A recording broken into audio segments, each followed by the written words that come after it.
Recording studio Ekangar सराय। अरे का हम बताइया दिलावा के हाल कल है घर मिले आइलो हमारा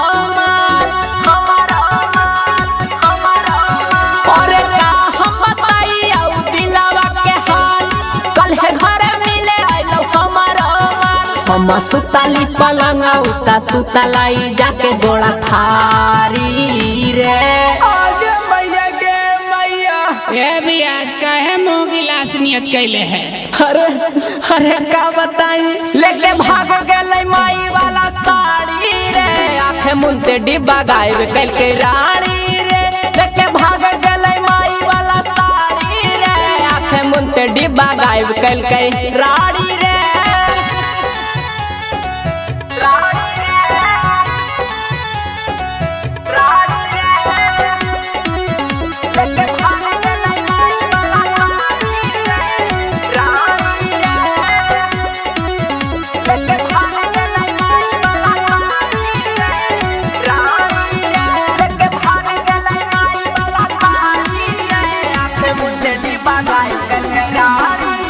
आई गेले विपत हमारा पभारी रे हलै 1.25 लाख के उ साड़ी रे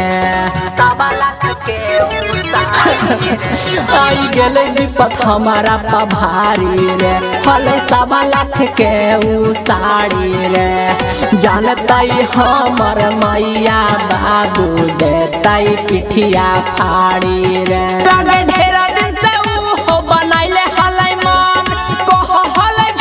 ही हकी हमर धान ओकर भोली सुरतिया लागे जैसे सुकुमारी रे ए बियास इला पैसा दूसर ले आई है।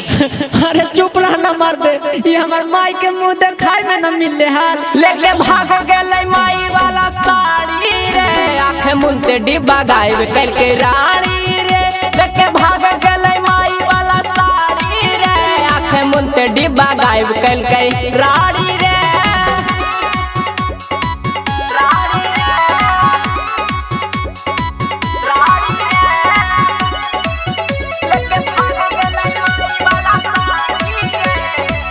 अब की हम बताई बाई घरवा में लागे डरा भाई बा हमारो जियारवा में अरे अब की करिए रे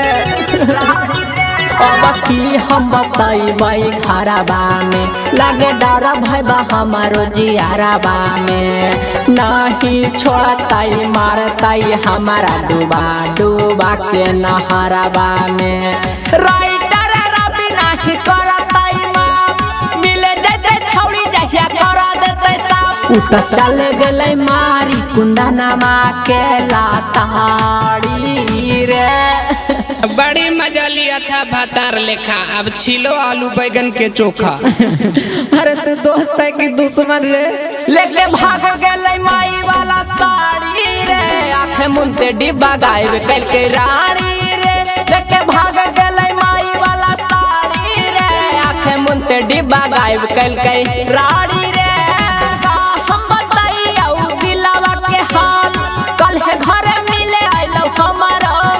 हम सुताली पलंगा उता सुतलाई जाके गोड़ा थारी रे ये तो होना ही था तूने लड़की से दोस्ती किया रोना ही था।